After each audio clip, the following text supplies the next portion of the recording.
안녕하십니까, 제이슨입니다. 앞전 영상에서 WPS가 무엇인가에 대해서 얘기를 했었는데요. 영상을 제작하고 생각해보니 WPS를 왜 만드는가에 대한 설명이 부족해 보여서 이번 시간에 이 부분에 대해서 추가 설명을 하도록 하겠습니다. 현장 용접 실무자 입장에서 이러한 의문이 들 수 있을 것 같습니다. 어떤 용접기로 어떤 방식의 용접을 하였던 접합하는 철판의 재질과 같은 용접봉으로 용접해서 비파괴 검사를 통해서 비드 내부에 결함이 없다는 것을 확인되면 별다른 문제가 없는 게 아닌가? WPS가 반드시 있어야 용접할 수 있는 건가? 용접만 똑바로 된다면 없어도 되는 건 아닌가? 이런 질문이 현실적이고 당연하게 생각할 수 있는 의문일 것입니다. 비파괴 검사에서 문제 없다면 굳이 시방서를 만들 필요가 있을까? 의문이 들 수 있는데요. 적지 않은 비용을 들여서 용접 시방서를 만드는 데는 당연한 이유가 있겠지요. 참고로 용접 시방서 한 장 만드는데 자재비나 인건비를 제외하고 순수하게 성급비와 파괴 테스트에만 최소 600만원 이상 청구되는 걸로 알고 있습니다. 그럼 적지 않은 금액을 사용하여 WPS를 만드는 이유는 무엇인가? 이 부분에 대해서 얘기해 볼까요? 이 영상을 보시는 시청자분들도 알다시피 금속이라고 모두 다 같은 금속은 아니지요. 종류별로 보자면 강철도 있고 스테인리스도 있고 알루미늄도 있는 등 우리 일상 주변에는 상당히 많은 재질의 금속이 있습니다. 거기에 강철이라고 해도 등급별로 많게는 수십 가지로 나누어지는데요.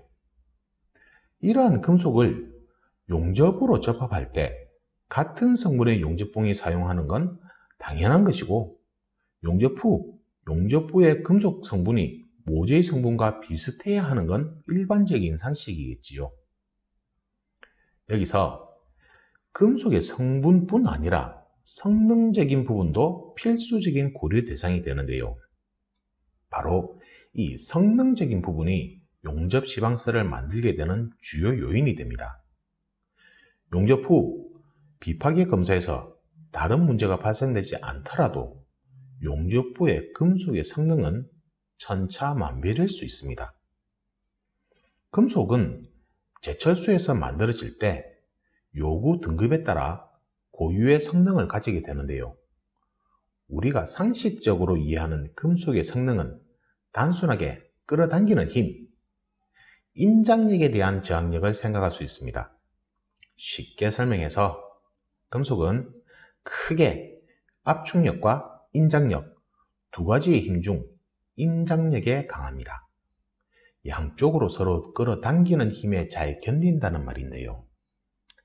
사실은 금속이 보유하고 있는 성능이 인장력에 대한 저항 능력뿐 아니라 종이를 찢듯이 비틀어 찢는 데 대한 저항력이나 외부 충격에 대해서도 견디는 능력도 요구되고 있습니다. 제철소에서 철판이 제작될 때 이러한 능력도 같이 갖추어지는데요. 문제는 우리가 잘 알고 있듯이 철판에 접합을 위해 용접을 하면 용접 후에 고온의 열이 같이 발생하게 되지요. 고온의 열은 철판의 고유 성능에 영향을 미친다는 건 모두가 쉽게 이해할 수 있을 겁니다. 제가 현장에서 설명을 할 때 사람이 화상을 입는 경우에 비유를 하는데요. 인체가 열에 의한 화상을 입게 되면 피부의 화상의 흔적으로 피부가 정상적인 모습이 아니지요. 철판도 이와 비슷하게 용접을 하고 난 후 용접 비드의 그 모습이 철판의 표면이 다르고 또 용접을 하면서 발생한 열이 금속의 내부와 표면에 전달되어 금속의 내부에도 금속 조직의 형태가 변하게 되는데요.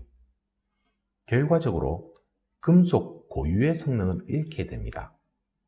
바로 이 부분이 용접 시방서를 만들게 되는 이유입니다. 용접을 하고 난 후 비파괴 검사를 통해서 용접 비드에 결함이 없다고 확인이 된다 하더라도 용접 시 발생한 열이 어느 정도인가에 따라 철판 고유의 성능을 얼만큼 유지할 수 있는지 확인이 필요합니다. 용접 시방서에서는 이것을 이별량이라고 표현하는데요. 이별량이란 용접 시 발생된 열이 얼마만큼 모재 금속에 전달되었는가를 나타내는 열량입니다. 이별량은 전류와 전압의 크기에 따라 그리고 용접 속도에 따라서 크기가 좌우됩니다. 전류 전압이 높고 용접 속도가 느리면 이별량이 높고, 반대로 전류 전압이 낮고 용접 속도가 빠르면 이별량이 낮게 됩니다.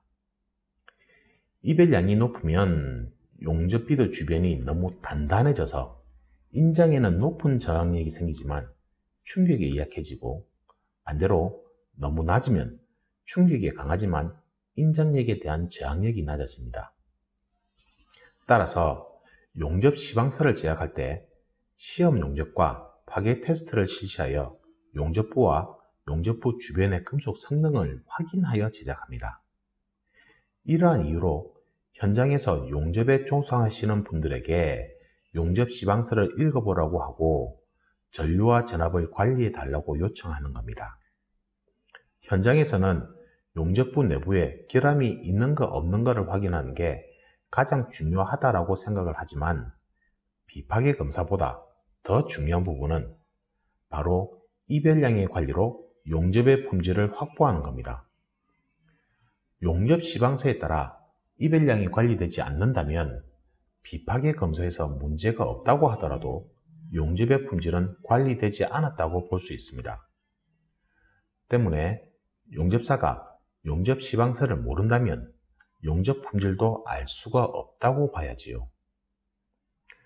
이번 시간에는 용접 시방서를 만든 이유에 대해서 얘기해 보았습니다.